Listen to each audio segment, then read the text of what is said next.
Good morning, gamers. Welcome back. I am the AMDM lead. This is my cup of coffee, and you're watching BridgeWater Knights.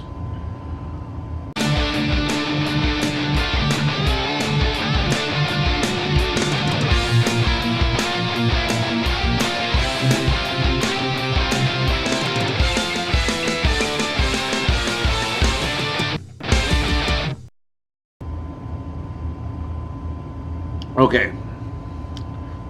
Now, I know this is a sad piece of information, but there will not be a BridgeWater Night update this week. There will not be a BridgeWater Nights update next week. That's simply because this week, two of the members could make. Well, it's the holidays, you know. You gotta deal. So two of the members couldn't make it, and I was just dog tired, so I was like, all right, I'm just not going to run it. So we did not have a game this last week.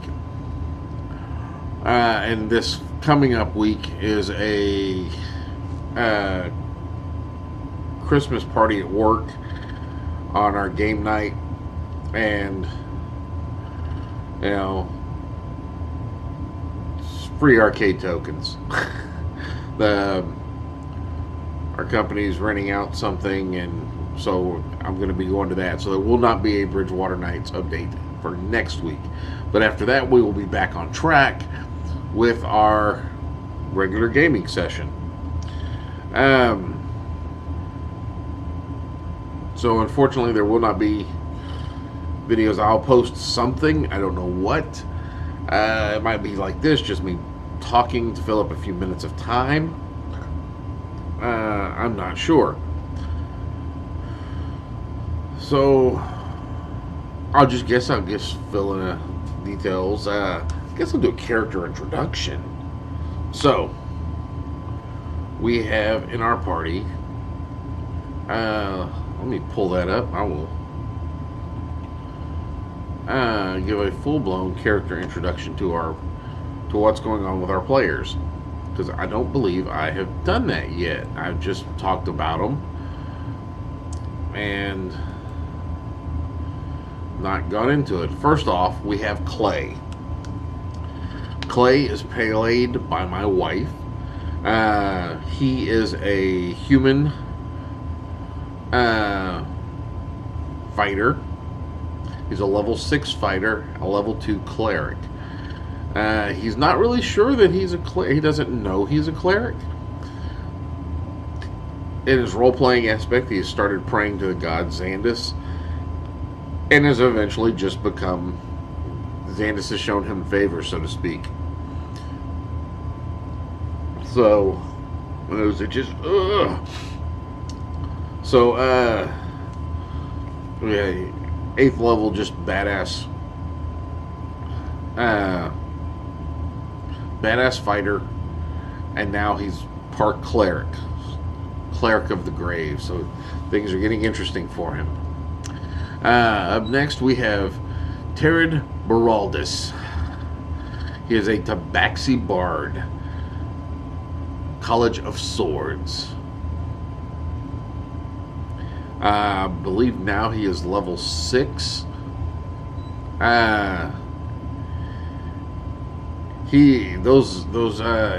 If he can pull them off, those flourishes that the College of Swords get is actually pretty badass. And then that Tabaxi boost on top of that, man, he can cover some ground. After that, we have Vanique. Vanique is a homebrew class from the ground up. There's no other class like it. Well, there's another class like it. I took the monk class and completely rebuilt it as if it was a magic class instead of a fighter class. Whereas the monk's ability to do damage goes up over time. I gave them basically a magical that builds damage over time. So as they level up, they can do more and more powerful blasts. And then every level that a monk gains something, I gave this class something. And I gave them two paths. There's the path of the conduit, which is, it's just a straight up blaster mage. They do more and more and more damage. They hit harder and harder. Just, they are a conduit of magic energy. For like, they still don't wear the armor, whereas the monk would get the unarmored defense, where they'd add their wisdom modifier to their dexterity for their armor class. The mage gets their intelligence modifier added to their dexterity because of the arcane shielding that's keeping their body from exploding by channeling all of this arcane energy. So there was the path of the conduit, which just blast upon blast. And there's the path of the conjurer, which allows him to, which is the one my son, both Tarad and Vanique are my children, and which allows him to create his blast actually take on different shapes as he needs them to, whether they be swords or potatoes. He conjures it and it creates a specific shape that he is able to manipulate. Alright, then we have, and he's a level, Vanique is a level 8 mage, so there's a few things he can do. And then we have Desiree. She is a level 4 human wizard, played by Paul, and the route of the enchantments. I think it was enchantment, but she's just an enchantress. She likes to charm people into doing her bidding, and to doing what needs to be done, and convincing people to do certain things.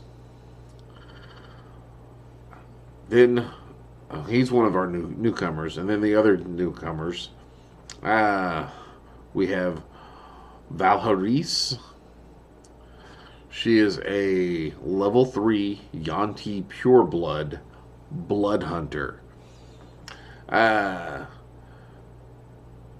She is, the last thing she remembers before showing up with us is a meteor striking, and she has a shard that I had created. Let's see, what was it called? Equipment. Shard of Calamore, which is in the Wondrous Items in D&D. Basically, it allows for a DM, if you have players that can't make it all the time, Shard of Calamar blinks them out of existence.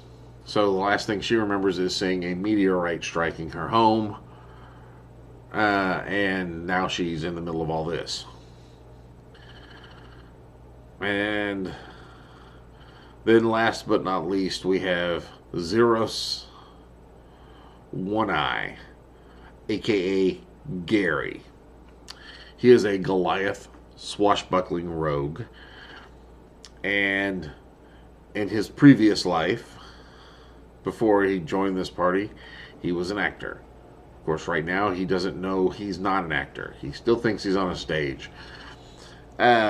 Amazing set, and he comes from a distant future, which happens like 500,000 years from now, when in like a cyberpunk-esque realm. So those are the cast of the players, and that's all I've got right now. If you like these videos, please click on the like button. If you think someone else would like them, please click on the share button. Every like's an inspiration, every share's an advantage, and every subscription is an experience point. Help me gain 10 experience points. No, help me gain 200 experience, 300 experience points, so I can get to second level. My nose is starting to clog up again. And as always, for every video that you share, the AMDM does hereby authorize you to gain 10 experience points. Just tell your DM the AMDM said so. That's all I've got for now, so go forth and roll some dice.